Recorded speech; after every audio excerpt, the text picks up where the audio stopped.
Hi, welcome to AFTV. I got Nick with me. We've just lost Liverpool 2-0 at the Emirates. Nick, off camera there, I'm swearing, I'm angry. I think I spoke with Turkey, said he's vexed. Laurie didn't even know how to feel.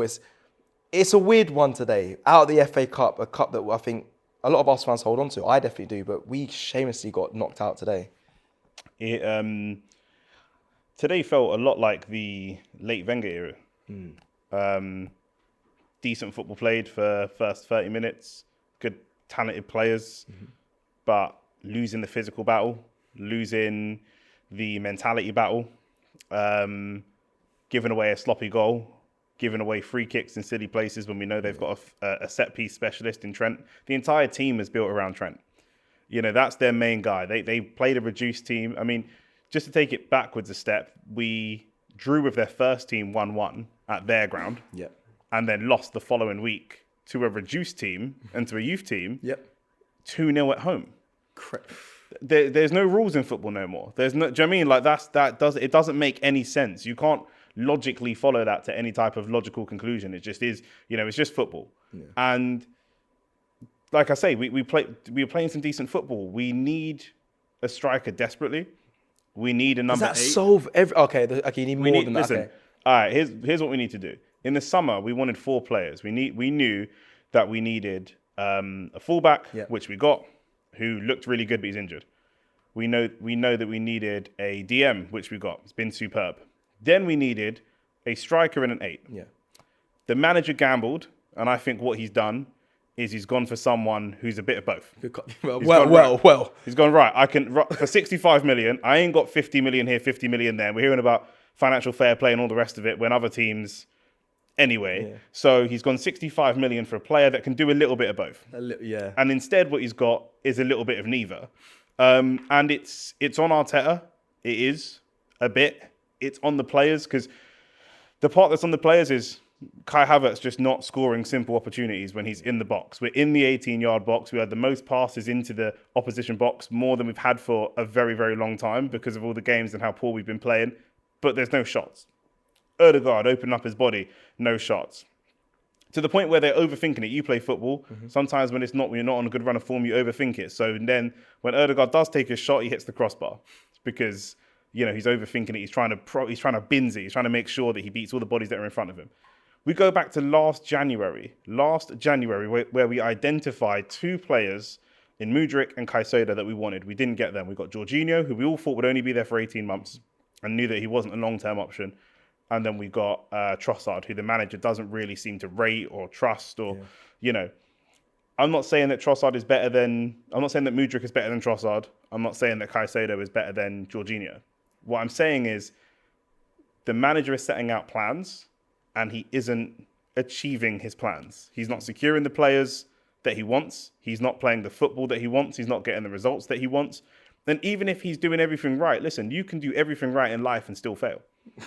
Do you know what I'm saying? You can do everything right in life and still not actually hit the target that you want to hit. Yeah. And in football, it's a results business. We need somebody that can hit the targets that they want to hit. I'm not saying that's Arteta out, but that's just a message for life in general. Do you know what I'm saying? And the reason I'm turning philosophical is because I really don't know what else to say. Do you know what I'm saying? Like, it's so frustrating. How did this happen? It feels crazy from Christmas to now, those 3 defeats. We felt so high, I think, as an Arsenal fan base and as fans. And now looking at it, it's like, where does it go from here? Like I said, I spoke about the players. Some of them decent in spells. I thought Reece Nelson started really bright. I still think he's our most direct, head-up winger. Saka's great pass and move player. Martinelli's very direct as well, but he's a bit head down and one-dimensional. Reece Nelson, I think, is very talented, but not super consistent. I understand that. Ødegaard, I thought was good in spells again, but again, lacking physicality, very similar to Ozil when he first came in.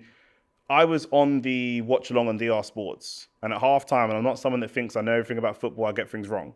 But at halftime, I was saying we need Jorginho off. The one thing that they have in their midfield, it's an inexperienced midfield, but it's young, it's fit, they've got legs. Get Jorginho off. Havertz can't shoot. He's doing some good link-up play here and there, but he can't shoot. Drop Havertz into the 8, get Nketiah on. And the fact that we were title challengers last season, and this season now, I'm calling for Nketiah against Liverpool at home is a shambles, but that's a whole other conversation. And it took him, he didn't do it. He didn't do it. And I kept saying it. I said it at halftime. They said, Nick, as the Arsenal representative, what do you want to see? I said, that's the main change I want to see. He didn't do it. I said, we don't want to do, what we've normally done with Reece Nelson and Smith Rowe, is wait for the game to get away from us, and they never get a chance to play football free-flowing. They always have to come and play football when we need a result because the manager makes the changes too late. Well, then we go and concede an own goal, and then the manager does that change 10 minutes later. We need the change earlier.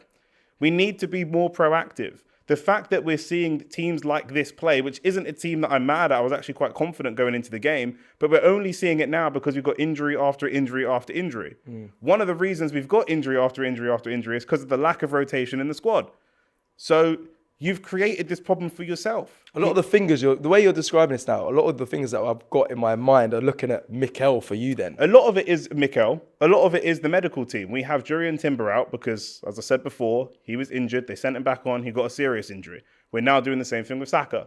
He's looking like he's injured. I was on the show, on the DR Sports with Cams from the FCM show, and he's a United fan. I said it's given a touch of Rashford, where he's starting to play with injections in his legs. He's starting to play, and we won't know the truth about these things. People will laugh in the comments, and that's fine.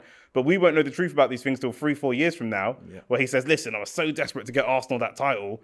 I played for it." We can see him and Ben White have both been playing through injuries. He's starting the game, not halfway through the game. He's starting the game, moving gingerly and limping around, starting the game. So why is he starting? Trossard is fit. Reece Nelson's fit. Smith Rowe is fit. Play somebody fit. Do you know what I mean? Because at the end of the season, when City go on their unbelievable run, last 10, 15 games of the season, do you know where we'll be? Nowhere. Absolutely nowhere, because we would have run all our players into the ground because he's got favourites. It's naivety from him. He's got like, it's no different to when you've got a youth player, or even not a youth player, but when you've got a young player who's got all of the pieces of ability, but he can't quite put the pieces together yet. He needs a little bit of time. Similar to Arteta, he's got it. He has got it normally. Do you know what I mean? Last season, we saw a big tactical progression. I was watching all James's tactical insight videos, tactically progressing. This season, tactical regression. We've gone backwards. It's Saka, byline, back to Ødegaard, try and square it for the shot. It's not good enough. We don't have any strikers. Jesus is good for link-up play. We don't have any strikers that can barge someone out of the way, create space, get a little bit dirty, we don't have anyone that can do that. We don't have anyone for a target man. We're playing Saka in behind. We're playing Reece Nelson in behind. They're having to try and do skills and beat a defender one-on-one or two-on-one because there's nothing there. They have to cut back to Ødegaard because there's no target man. Do you know what I mean? So this is not what he's done in the last 6 months. This has been a culmination. I've been on here in fan cams and people said I was being negative. And I said, these results are going to catch up to us. We have played poor all season. We've scraped results and it's great for vibes, but we've been playing poor.